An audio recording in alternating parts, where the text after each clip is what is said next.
housing and dining charges for the 22-23 academic year will be held on Wednesday, April 27th in the multipurpose room of the College Avenue Student Center in New Brunswick, and via Zoom from 6 to 8 p.m. Anybody who is participating by Zoom today who would like to attend, or anybody who's here in person today who would like to attend that meeting can sign up to do so on the university website for this purpose. Students in RBHS, New Brunswick, Newark, and Camden will absolutely be able to participate via video conference. The appropriate advertisements have been filed with the newspapers, and the comments will be compiled and sent to board members for review prior to the open hearing. Having said all that, Mr. Hundley, would you please tell us about our former colleague, Nancy Lane of blessed memory? Thank you, Mr. Chair. Let it be recorded in deepest sorrow that Nancy L. Lane, former member of the Board of Governors and the Board of Trustees, died on March 29th, 2022 at the age of 88. Nancy was appointed as a charter trustee on the Board of Trustees, serving from 1990 to 1996. She was later elected to the Board of Governors, serving a full term until 1998. During her tenure on the boards, Nancy chaired several committees, including the honorary degrees and the university relations committees. She contributed her experience and wise counsel as a member of the Governor's Committee on Audit, Educational Planning and Policy, and Student Affairs. She served on the Board of Trustees Nominating Committee, as well as many trustee advisory committees. A trailblazing corporate executive who started her career as a project manager for the National Urban League, Nancy developed a Black Executive Exchange program that connected aspiring students at 26 historically Black colleges and universities with mentoring corporate managers. Nancy later became the second vice president of the head of executive recruitment at Chase Manhattan Bank, and then vice president of personnel at New York Off-Track Betting Corporation. Just a few years later, she was named vice president of human resources and administration at Johnson & Johnson. Nancy broke down barriers, serving as the first female vice president and first African-American to sit on Johnson & Johnson's management board, and served as president of government affairs at Johnson & Johnson's corporate headquarters until she retired in 2000. Nancy's passion for the arts was evident in her work for nearly a half a century with the Studio Museum in Harlem. As a founder of the museum's board's acquisitions committee and a leader of the building committee, she spurred the museum's emergence from humble beginnings to become what Art News in 2020 called a touchstone for today's Black artists and a pipeline for aspiring curators of color. In 1988, the museum became the nation's first Black or Hispanic institution to be accredited by the American Association of Museums. Be it therefore resolved that as an expression of the board's grateful remembrance of Nancy L. Lane's service and dedication to Rutgers, the State University of New Jersey, this memorial resolution shall be recorded in the minutes of the Board of Governors and the Board of Trustees, and a copy shall be sent to her family, along with our heartfelt and deep condolences.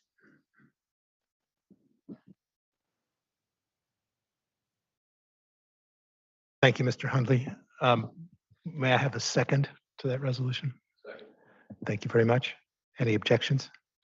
Then by acclamation, the resolution is passed. Thank you very much. President Holloway, the floor is yours.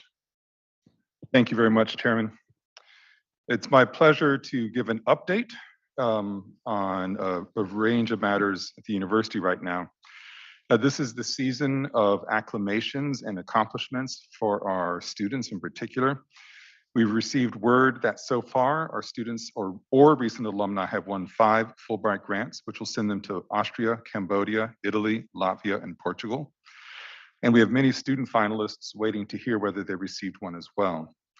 In addition, all 4 of our nominees for the Goldwater Scholarship won the award this spring, only the second time we have had all 4 earn this prestigious undergraduate scholarship in the STEM fields. We are just days away from celebrating another great achievement by a recent graduate, but an embargo will keep me from announcing it yet. We'll be making plenty of noise when the embargo is lifted. And I'm aware of at least one Fulbright U.S. Scholar Award recipient among our faculty so far this year, Renee Ann Lupret, who will be doing research on historic pipe organs in Romania. I want to take a moment to salute the great season our Scarlet Knights men's basketball team had, a historic run of 4 straight wins over ranked opponents, had not been done before, plus in the NC2A, plus our down to the end game against Notre Dame in the first game of the NC2A tournament. It's a team that made us cheer with pride. Scarlet Knights lacrosse is off to a great start. The men are currently ranked number 3 in the nation. The women are ranked number 15 in the nation. 9 programs this year, in fact, have been nationally ranked during the 2021-2022 academic year. Women's soccer, men's soccer, field hockey, wrestling, gymnastics, men's lacrosse, women's lacrosse, rowing, and now baseball. In fact, the Scarlet Knights are currently, baseball team is currently in first place in the Big Ten, having defeated Big Ten foe Nebraska 19-1 this past weekend. At my inauguration, I announced a desire, an intention, I should say, for a summer service internship initiative, the Rutgers Summer Service Internship, the RSSI. That application went open in January, closed in February. The hope was that this would, we'd be able to land summer service internship opportunities for up to 150 students. We did not know how many sophomores or juniors might apply. I'm pleased, more than pleased, I'm delighted that nearly 600 people applied for these applications, for these internships, pardon me, and that we have now solidified those people who are going to be receiving those internships. The response is really quite exciting, and donor response to this news is exciting as well. That will help significantly defray the cost for this important new initiative for Rutgers. As you may see, I'm wearing a mask right now. Our recovery from the pandemic continues. I was very happy to participate earlier this month in my first in-person Rutgers Dance Marathon. Looking forward to do the same at Rutgers Day on April 30th, and of course, May commencement, all outdoor events, at least for the major events. This month, we made masks optional in many public spaces while keeping the mask requirement in place in classrooms and other teaching spaces, as well as our transportation system. Last week, a message was sent about a second booster shot for COVID-19. This is not required, but we are making it available on all of our campuses. This spring has been a very active period for setting priorities for the university. I want to mention a few examples. The Diversity Strategic Plan has been released just last week, the result of deliberations among each chancellor-led unit over the past year and a half. We look forward to implementing the plans for RBHS, New Brunswick, Newark, and Camden as we pursue inclusive excellence. RBHS strategic plan for the next 5 years is being released this week. It sets a vision to be a distinguished national model for healthcare access and quality, research and innovation, interprofessional education and healthcare, and community service and engagement. The Rutgers New Brunswick Academic Master Plan will be presented at a town hall later this month. It builds on 4 pillars of excellence: scholarly leadership, innovative research, student success, and community engagement. And that really is a part of a large community process. It's been very exciting to see. Not done this semester, but evolving, was the Climate Action Plan, which was completed last summer. And now the Climate Action Office is up and running to coordinate efforts to get and stay on target to achieve our commitment to carbon neutrality by 2040. And then coming later this semester is the Future of Work Task Force report that will help map us towards the next wave of what the working environment looks like at the university. It's a complicated issue. Every institution in higher ed is wrestling with it. Institutions across the country outside of higher ed are wrestling with it as well. And I look forward to see what that task force recommends. This is also the season of admissions. While May 1st is the official date for declaring The admit coming responses, those people who've been admitted who are saying yes to coming to Rutgers, are currently running ahead of last year's pace in New Brunswick, possibly helped by the Scarlet Guarantee program for that particular campus. But they are running behind last year's pace in Camden and Newark, partly a reflection of the damage that COVID did in terms of the feeder pipeline, especially community college transfers over the last 2 years. More to come, and we'll certainly keep the board and the community posted. The last thing I'll say is that some of you are aware, if you are on the New Brunswick campus today, there is graduate students protesting outside of the meeting. Their call is to have us commit to extending funding for graduate students whose work and research have been impacted by the ongoing pandemic. This is an extraordinarily difficult and important issue. We are not blind to the issue at all. During the pandemic, some of the federal resources the university received were given to graduate students who are unable to progress due to pandemic impact. We launched the Doctoral Student Academic Advancement Fund, and over the course of 4 semesters, over $15 million of those funds were given to graduate students in the form of direct aid or assistantships. Unfortunately, we no longer have funds from the government to provide additional support after July 1st, 2022. The students are asking the central administration to tide them over, to support them in some way. I'm deeply sympathetic to the challenges. They are serious. The grad students are certainly right to be concerned. At this point, I want to emphasize the chancellors and deans are also aware of the concerns raised by the Graduate Workers Steering Committee, and I encourage graduate students with ongoing concerns to reach out to their graduate dean to discuss how we can help ensure that they are able to complete their dissertation and secure their degree. That concludes my remarks. Thank you, Mr. President. We move on now to comments from members of the public. I am delighted to see that we have 2 graduate students, one from Newark and one from New Brunswick, who have signed up to address us today. In your capacity as graduate students, we are delighted to hear from you. I confess that I'm a little bit surprised, or maybe a lot surprised, that you want to address us on the subject of renewing the university's outside auditors, KPMG. And so unless that's a mistake, we're looking forward to hearing your remarks about our auditors, but I would counsel you that in the same way that academic dishonesty is not such a good thing, dishonesty around approaching this board also would not be welcomed. Having said that, may I call on Mr. Abid Haq, please, to address us. Hi, thanks for giving me the opportunity to speak. I do favor reappointing KPMG as our auditing firm. Their report was critical in understanding the pandemic funding received by the university in financial year 2020-2021. While we're on the subject of pandemic-related funding relief, I am an international student, graduate student who is on the verge of dropping out of his PhD program if I do not receive a funding extension. Rutgers Central Administration has abdicated all responsibility to individual units when it comes to funding extensions. Mr. Huck, forgive me. I'm going to allow you to continue, but I'm calling out to you that I believe that you are a little bit off topic here. Please go ahead and maintain the 2-minute decorum. Thank you. Thank you. Our individual units are often small and don't have the budget for program extensions.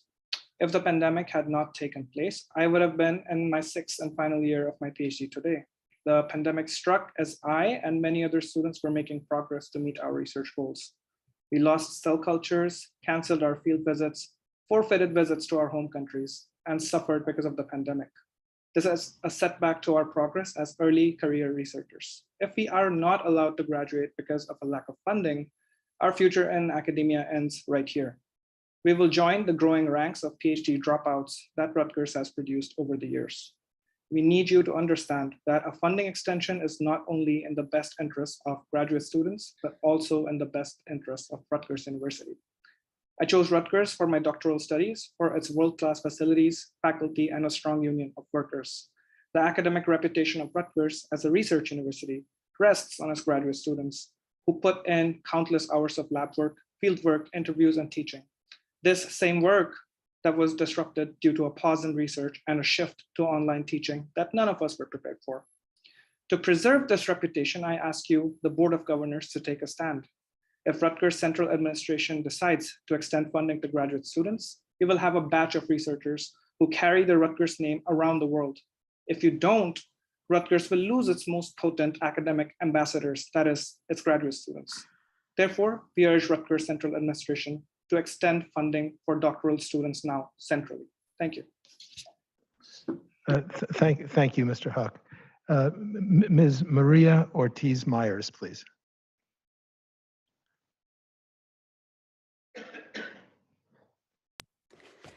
I also favor reappointing KPMG. Their last report was critical to understanding the pandemic funding received by the university in fiscal year 2020. KPMG's findings regarding COVID-19 funding the university received after July 2020 are especially important. I'm a longtime New Jersey resident, taxpayer, and graduate student in my 4th year. In early 2020, I began my research practicum interviewing parents of transgender youth. This work took much longer than anticipated because of lockdown conditions. My candidacy was delayed a year. Yet when we applied for funding, more than 300 graduate students like me were ineligible for University Managed Cares Act assistance for just that reason. We hadn't reached candidacy. KPMG's last report revealed that only $15.1 million of the original CARE Act's money received by Rutgers was actually allocated to students. Hopefully, the next audit will tell us if and when the university distributed the remaining $11.5 million designated for student aid. I look forward to KPMG's next audit, providing similar detail about $14 million received on July 2nd, 2020, $44 million allocated on August 14th, 2020, $16 million awarded on November 13th, 2020, and the approximately $84 million received on January 14th, 2021 to, quote, ensure student learning continues. My school has indicated it cannot extend my funding package to make up for the time I've lost.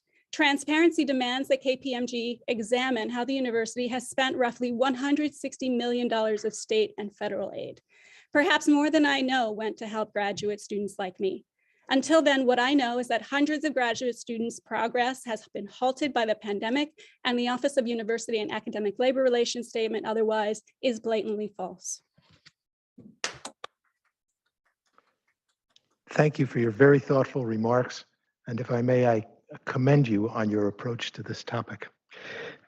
President Holloway, the floor is yours. Thank you very much. In anticipation of the grad students concerned with the KPMG audit, I offered my comments at the beginning about the students who are in protest and raising their concerns. I do echo the importance of this issue to the entire university for reasons that have been delineated by these two students. I do take issue with the notion that the central administration has abdicated authority. We have done actually nothing of that sort. But this is an era of exquisitely difficult issues, and I commend the central administration for maintaining the quality of experience or the access to experience for people from all different aspects of the university. I say this not to diminish the grad students' concerns. I share the concerns, but I want to emphasize again that these concerns are best managed at the level of deans in respective schools. And I am fully aware that this is an extremely painful and difficult situation. So I acknowledge that, and that concludes my comments. Thank you, Mr. President. Chair Hundley for the Committee on Academic and Student Affairs. Thank you, Mr. Chair. The Committee on Academic and Student Affairs met on March 23rd, 2022. The meeting was held in person and virtually via Zoom. It was chaired by me, called to order at 1 p.m. and adjourned at 4 p.m. Dr. Antonio Tillis, Chancellor of Rutgers University Camden, presented the proposed resolution establishing the Master of Science in Data Science degree program at the Graduate School Camden. Chancellor Tillis explained that with an anticipated start date of 2022, this program will provide students with a strong background in science fundamentals. He stated that the 30-credit program will consist of 4 required core courses, 3 elective courses, and a tripartite experiential learning component consisting of hands-on data science labs, an internship or practicum in local industry, and a directed independent study or capstone project. He then elaborated on the labor market and demand for professionals in this field and projected enrollment for the program. The committee agreed to endorse the resolution for board approval, and it has been placed on the consent agenda. Next, Chancellor Tillis presented the proposed resolution establishing the Master of Science in Prevention Science degree program at the Graduate School Camden, and the proposed resolution establishing the Doctor of Philosophy in Prevention Science degree program, also at the Graduate School Camden. He stated that the anticipated starting date for the Prevention Science program is fall of 2022 and will deliver an interdisciplinary approach for addressing the most challenging problems facing communities and individuals. He added that the program will feature 2 degrees, including a 2-year Master of Science degree program with 30 credit hours and a PhD program, which will require 60 credits. The committee agreed to endorse both resolutions for board approval, and they also have been placed on today's consent agenda. Degree designation change, Master of Accountancy. Chancellor Tillis stated that the degree designation of Master of Accountancy awarded by the School of Business Camden is being changed to Master of Accountancy to reflect the broader nature of the coursework offered by the degree and the potential career opportunities in the field for graduates of the program. There was a nomenclature change in the Master of Science in Finance, Wealth Management track. Chancellor Tillis explained that the proposed specialized Master of Science in Finance, Wealth Management program is being changed to the Master of Science in Finance, Wealth Management track to better reflect the degree earned while still signaling the program's area of emphasis to both students and employees. A new partnership existing Bachelor of Science in Medical Imaging Science degree program was presented by Dr. Brian Strom, Chancellor of Rutgers Biomedical Health Sciences and Executive Vice President for Health Affairs. He stated that Caldwell University is being added as a new partner to the existing Bachelor of Science in Medical Imaging Sciences degree program with the School of Health Professions and elaborated on the details of the partnership.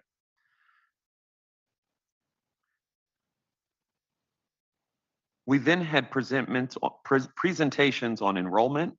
The committee received reports on enrollment from each chancellor-led unit. Prabhas Mogi, Executive Vice President for Academic Affairs, introduced the enrollment presentations and provided context by elaborating on the challenges facing higher education enrollment, such as the predicted enrollment cliff, the ways in which they might impact the university, and how the administration is preparing to handle those challenges. First up, Dr. John Gunkel, Vice Chancellor for Academic Programs and Strategic Partnerships at Rutgers University Newark, reviewed total enrollment for Rutgers Newark and explained the substantial growth in overall and undergraduate enrollment from 2013 to 2019, discussed the impacts of the COVID-19 pandemic, and reviewed the Rutgers Newark, the RUN to the Top program. Next, Dr. Jimmy Jung, Senior Vice Chancellor at Rutgers University Camden, provided a fall 2020 admissions update for Rutgers Camden. He reviewed admissions data for first-year, transfer, and graduate students and discussed the impact of the COVID-19 pandemic, as well as recruitment and retention efforts for Rutgers Camden. Dr. Marco Di Novelli, Assistant Vice Chancellor for Undergraduate Admissions at Rutgers University New Brunswick, reviewed total enrollment for Rutgers New Brunswick and discussed how it changed due to the pandemic, focused on the fall 2021 enrollment cycle by reviewing key programming and operational highlights, and elaborated on the incoming enrollment for fall 2022. Finally, Chancellor Strom presented an enrollment update for the Rutgers Biomedical Health Sciences unit and noted that RBHS has 8 separate schools, each with their own enrollment manager. Chancellor Strom then reviewed the enrollment for each school and discussed the changes in enrollment from prior years, as well as some of the reasons for those changes. The committee then moved into executive session to discuss personnel matters, including academic tenure, appointment, and promotion recommendations.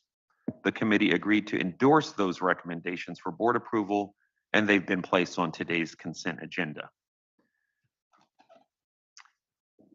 Honorary degrees for Rutgers Camden. Chancellor Tillis informed the committee that Rutgers University Camden would be awarding honorary degrees to individuals that were approved to receive these degrees during the spring 2020 term, but were unable to do so because of the pandemic. Ms. Nicole Hannah-Jones will receive her honorary doctorate of letters degrees at the commencement ceremony for the Faculty of Arts and Sciences. Ms. Hannah-Jones is an acclaimed architect and lead author of the New York Times landmark 1619 project, which examines the legacy of slavery in America by acknowledging 1619 as the true founding of the nation and commemorates the 400th anniversary of the arrival of Africans to be enslaved at Jamestown, Virginia. Ms. Hannah-Jones is a recipient of numerous awards, including the George Polk Award in Journalism and the 2017 MacArthur Fellowship known as the Genius Grant, and founded the Ida B. Wells Society for Investigative Reporting, dedicated to increasing the rights of investigative reporters of color. Ms. Judith Persicelli, New Jersey Commissioner of Health, will receive an honorary Doctor of Science degree during the commencement ceremony for the School of Nursing in Camden. Ms. Persicelli became the first registered nurse to lead the New Jersey Department of Health and has served as acting CEO of University Hospital, president and CEO of Catholic of Peace, and CEO of St. Francis Medical Center in Trenton. During the pandemic, Ms. Persicelli served alongside of Governor Murphy as one of our state's top leaders in the fight against COVID-19. Next, the committee discussed proposed recommendations for awards of honorary degrees and commencement speakers in May of 2022. On behalf of the Committee of Academic and Student Affairs, I now have the pleasure of presenting for the board's approval the following candidates for the award of honorary degrees to be named as commencement speakers for the 2022 Rutgers University Newark commencement. I would like to present Ms. Mary Hinojosa to receive an honorary degree of letters,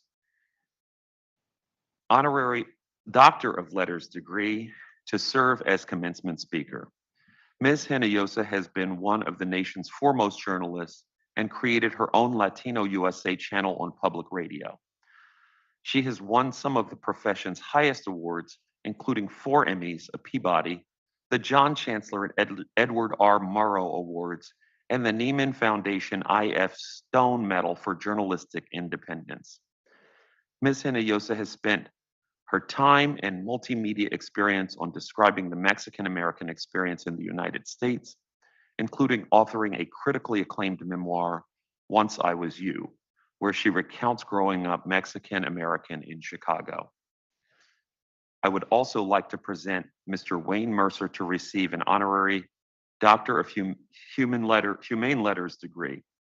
Mr. Meyer is one of New Jersey's most effective community development leaders, having served as Chief Executive Officer of New Jersey Community Capital for many years. He has been lauded by leaders across sectors for his clear vision and sage advocacy for sound and sustainable investment in New Jersey communities, especially those that have seen chronic underinvestment for decades. Mr. Chairman, I so move. Thank you, Chair Hundley. May I have a second, please? Thank you. Any discussion? Any objections? The motion is passed by acclamation. Thank you, Mr. Chair. That concludes my report on academic and student affairs. Thank you very much. Chair Banks of the Committee on Finance and Facilities, please. Thank you, Mr. Chair. Our Committee on Finance and Facilities met on March 23rd, 2022. Under Matters for Action, Mr. Calcado presented for endorsement the proposed resolution approving Phase 3 work for the New Jersey Medical School Medical Sciences building renovations on the Newark campus. This will allow the university to progress forward with its planned renovations to the medical science building. Under Phase 3, the university will complete construction plans cover pre-construction services, complete renovations, and address any asbestos abatement required for the renovation. This project will be financed through a university internal bank loan made to Rutgers Biomedical and Health Sciences. Mr. Chair, this resolution is under the consent agenda. Mr. Calcado presented for endorsement the proposed resolution approving the 2022 Rutgers University Emergency Operations Plan. This proposed resolution has been reviewed and appropriately updated to meet the requirements as described through the Public Law 2011, Chapter 214, which requires each institution of higher education to develop and coordinate an emergency operation plan, and further requires that such plan be approved by the governing board of each institution. Mr. Chair, this resolution is also under the consent agenda. Subsequent to the March 23rd meeting, Executive Vice Presidents Gower and Hopley recommended the elimination of the gift acceptance fee as described in University Policy 40.2.13, the donor gift policy. The recommendation, a draft revision of the policy, and a resolution to that effect was shared with the committee via email, and it was endorsed for consideration by the board. Mr. Chair, this resolution is also under the consent agenda. Under matters for information, Mr. Calcado and Mr. David Schultz provided the committee with an update on the athletics master plan. Mr. Schultz reviewed the conceptual plan for Jersey Mike's Arena. This plan could provide much needed renovations as well as upgrades to the technology, and it would change the orientation of the facility. Mr. Schultz then provided to the committee on an overview of the conceptual changes proposed on the Bush campus and specifically at the football stadium. That plan could allow for upgrades to the football stadium, which could increase the total amount of premium seats available for ticket sales, as well as to develop suites that would be rented out. Mr. Gower and his colleagues provided the committee with the report of the Executive Vice President and Chief Financial Officer and University Treasurer. Associate Vice President David Moore and Chief Business Officers from each of the Chancellor-led units presented the fiscal year 2022 quarter two financial report that compared the revenue and expense forecasts for fiscal year 22 to the approved fiscal year 2022 budget. Mr. Moore and his colleagues reviewed the overall forecasted total university revenues of $4.86 billion and expenses of $4.7 billion that resulted in a positive projected operating position of approximately $73.1 million. After consideration of total transfers and use of prior year net assets, the university's change in operating fund balance for fiscal year 2022 is forecasted to be a positive $35.9 million, less than 1% of the operating expense budget. The positive balance is primarily due to the projected salary and related fringe benefit savings, as the university is experiencing a larger than anticipated level of position vacancies driven by employee retirement and resignations. Mr. Gower followed the presentation with an overall discussion on the need to continue to conserve resources to carry forward and help offset the uncertainty that fiscal year 2023 presents with the continuing effects due to the global health pandemic. In addition, he shared concerns with the looming reductions in overall high school graduates and labor market challenges in filling vacancies. He further shared the uncertainty and concerns with increasing costs and changes to inflation factors. And finally, Senior Vice President and Chief Information Officer Michelle Noren presented some history of the Cornerstone project and the items that will shift from phase 4 to the approved phase 5, largely due to delays caused by the COVID crisis. She highlighted completion and highlights from phase 4 and provided a timeline, sequencing, and overlap of the projects during the next phase. She then shared with the committee a financial overview of phase 4 and the value of what will be moved and included in the next phase, with details on planning to complete the projects in phase 5. Mr. Chair, that concludes my report. Thank you, Chair Banks. Chair Taylor for the Committee on Audit, please. Chair. The Committee on Audit met on Tuesday, March 29th, 2022, from 9 a.m. to 12 p.m. in a hybrid manner, both live and via Zoom. The meeting began with a welcome from the chair and a conflict of interest assessment. Hearing none, Ms. Amber Randolph, Senior Vice Chancellor of Administration, Economic Development, and CFO, Rutgers University, Newark, provided an overview of the current financial operations at Rutgers University, Newark. She also explained some operational and strategic issues the school was managing and provided examples of strategic initiatives to address them. Mr. Eugene Simon, Associate Vice President and Deputy Chief Enterprise Risk Management, Ethics, and Compliance Officer, provided an update on the management of the Open Public Records Act, the integration of a single conflict of interest system across the university, the new helpline investigation management system, and the launch of RU Learning for ethics and compliance training across the university. Ms. Ruth Philo, Chief Audit Executive, updated the committee on the 2022 audit plan status, recently issued reports, audits in progress, and the implementation status of recommendations for past audits. Ms. Shelley Massey, KPMG Lead Partner, and Ms. Lauren Swigard, KPMG Senior Manager, gave the committee a brief update on the status of the federal single audit and the state of New Jersey single audit for the year ended June 30th, 2021. Ms. Massey reported that the other post-employment benefits OPEB report is still outstanding with the state, which contains information required to complete the audit and issue the independent auditor's report on the financial statements of the university as of and for the year ended June 30th, 2021. However, she anticipates receiving it soon and issuing all reports in April 2022. Mr. Gower presented the proposed resolution reappointing KPMG as the university's external auditors and engaging KPMG to perform audit services for the fiscal year ended June 30, 2022, and proposed audit services and fees included in the engagement letter for the June 30th, 2022 examination. The committee unanimously endorsed the resolution for the approval by the Board of Governors at its April 12th, 2022 meeting. The proposed resolution reappointing KPMG as the university's external auditors will be moved in the consent agenda. The committee met in private executive session with KPMG, then Mr. Gower and Ms. Philo, and then concluded with Mr. Gower and Mr. Rosner. Mr. Chair, this concludes my report on the Committee on Audit. Thank you, Chair Taylor. Chair Towers, for the Committee on Health Affairs, please. Health Affairs met on March 22nd. The meeting was called to order at 9 a.m. The first item on the agenda was a presentation on the Rutgers University Addiction Research Center. Dr. Danielle Dick, inaugural director of Rutgers Addiction Research Center, shared her goals and visions for the center, noting that her personal research focuses on genetic and environmental influences on substance outcomes. She explained that she works across the translational spectrum, leading big gene identification projects, and tries to use that information to develop more tailored and effective prevention, intervention, and treatment.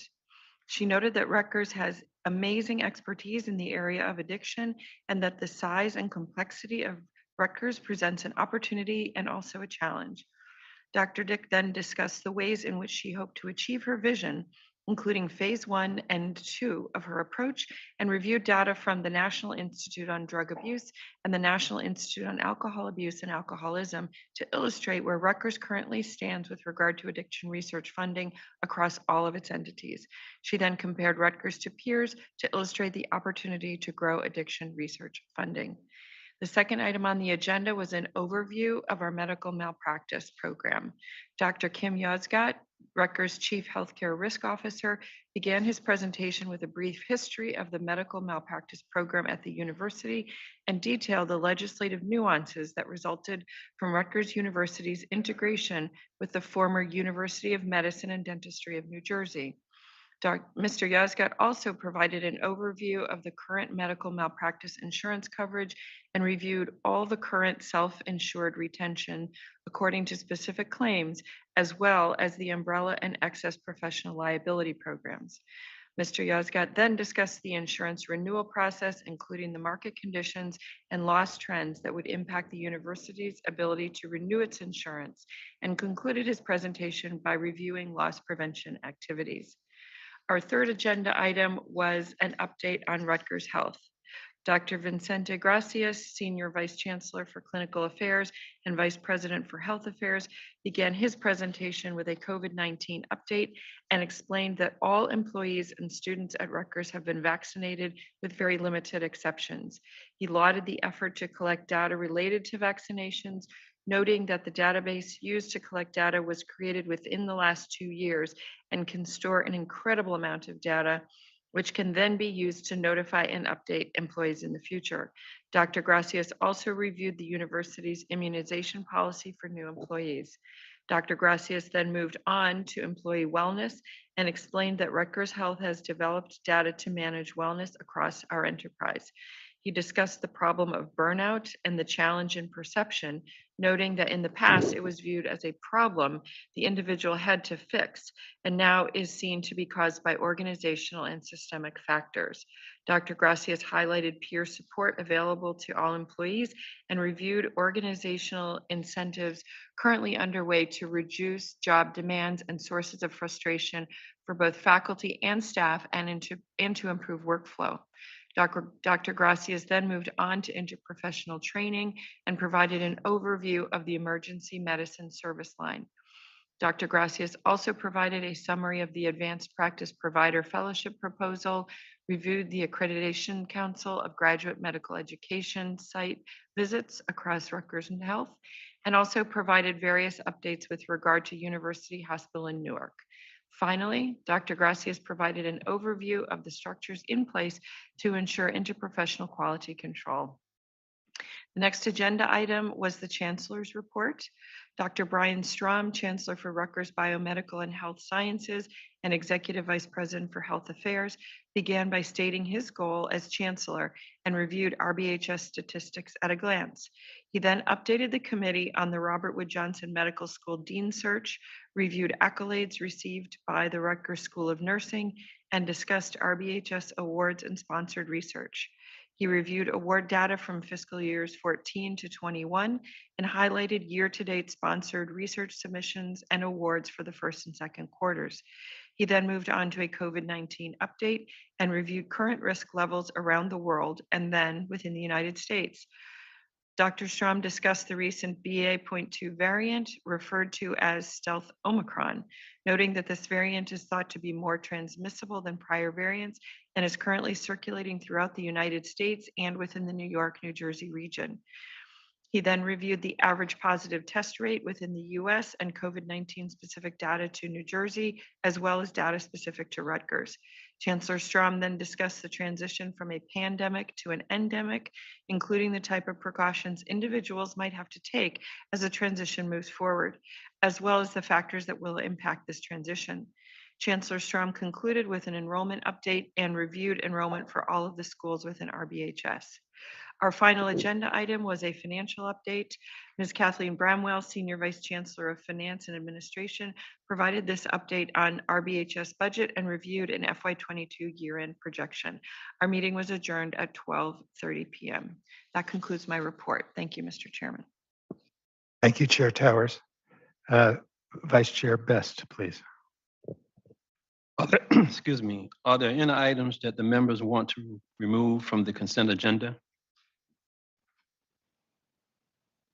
Upon recommendation of the Committee on Academic and Student Affairs, the Committee on Finance and Facilities, and the Committee on Audit, Mr. Chair, I move that the board approve the items contained in the consent agenda. Thank you. May I have a second, please? Are there any questions, any discussion? Any objections? Passed by acclamation.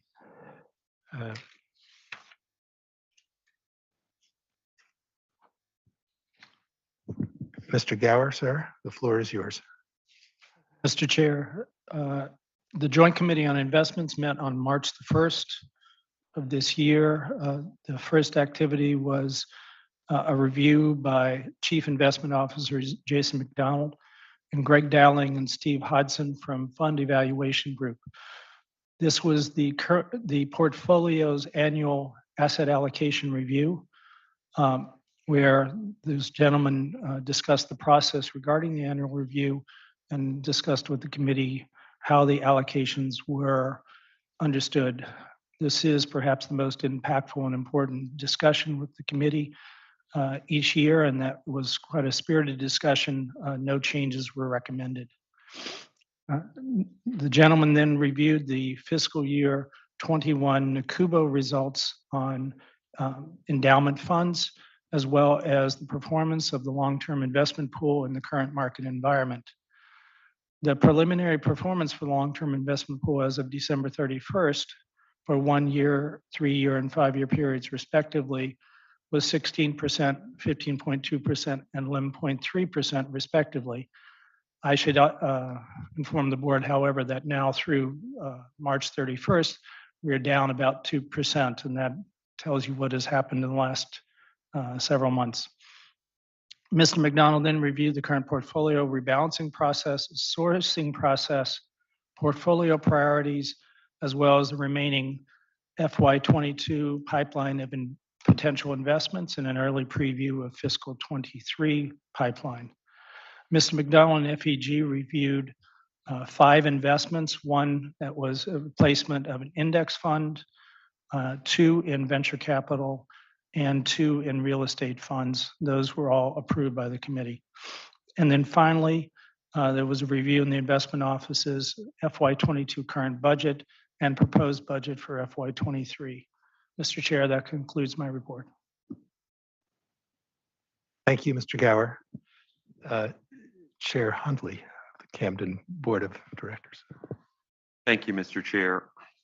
The Camden Board of Directors met twice on September 23rd, 2021 and January 27th, 2022. In the September 23rd meeting, the meeting was called to order at 1:30 p.m., concluded at 2. Mr. Anthony Covington of the Board of Trustees and Dr. James Dougherty of the Board of Governors were inducted and joined the Rutgers University Camden Board of Directors as members of their respective boards.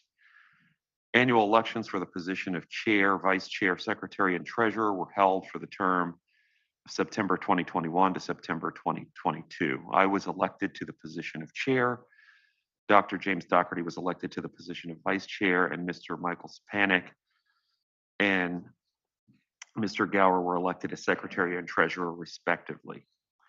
Mr. Tambuzzi was elected as an appointee to the Rowan University Rutgers Camden Board of Governors, which will be coterminous with his term on the Rutgers Board of Governors ending in 2024. The board approved the meeting minutes of the May 21st, 2021 meeting, and Chancellor Tillis then provided a presentation sharing observations and insights gathered from his ongoing listening tour, important happenings at Rutgers University Camden, and some of his priorities. Chancellor Tillis then discussed the students, faculty, and staff's return to the campus for the fall semester and detailed a special event recognizing the classes of 2020 and 2021, which occurred on November 10th at the BB&T Pavilion in Camden. Chancellor Tillis also elaborated on a new degree completion program with County College partners and spoke to the diversity of the student body. Chancellor Tillis called Rutgers Camden an institution on the rise and cited numerous increases in rankings. He also detailed numerous student achievements and concluded his presentation by outlining priorities he planned to discuss at his first Chancellor's Fall Address. The board then met on January 27th. The board approved the meetings from the September 23rd, 2021 meeting.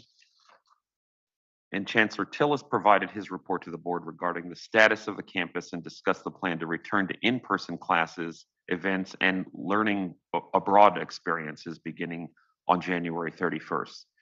He explained that the track and field and baseball teams will play for the first time in the Camden County Athletic Complex, noting that Rutgers Camden proudly partners with the county and the city on this important new asset for Camden. Chancellor Tillis then reviewed new academic programs and learning experiences for Rutgers Camden students and discussed a recently launched local procurement initiative to improve opportunities for small and micro businesses in Camden and South Jersey to do business with Rutgers. He also highlighted the inaugural Chancellor's Signature Lecture Series, which took place yesterday, April 11th, and featured Professor Cheryl Cashin, a law, civil rights, and social justice scholar and author. Next, Chancellor Tillis highlighted the special graduation event at the BB&T Pavilion in Camden, held on November 10th for the classes of 2020 and 2021, and stated that in-person commencement will be held in May with a rites of passage celebration for Black and Hispanic identified students to be held on May 17th. He also noted that a campus convocation, the first for Rutgers Camden, will be held in September of 2022 to welcome the start of the new academic year. Dr. Naima Watson, Vice Chancellor for Diversity, Inclusion, and Civic Engagement, reported on the Diversity, Equity, and Inclusion strategic planning process at Rutgers Camden. She provided background on the university-wide initiative, methodology utilized, and the identification of 4 key areas of focus at Rutgers Camden. Ms. Dana Redd, CEO of the Rowan University Rutgers Camden Board of Governors, then provided an update on the joint boards and the Joint Health Sciences Center. Mr. Chair, that concludes my report for the Rutgers University Board of Camden Board of Directors. Thank you, Chair Hundley. John Oliver, regrettably, was not available to be with us today. He has submitted a report. It is posted on the board portal for review. And I would take this opportunity to recognize Dr. Sam Rabinowitz, who was with us from the faculty, and we're always happy to see Sam. Is there any old business? Is there any new business? Is there any member of the board who wishes to say anything about anything? Mr. President, the last word, as always, is yours. Thank you very much. Nothing to add at this time. Adjournment? Second? Second. Thank you, everyone.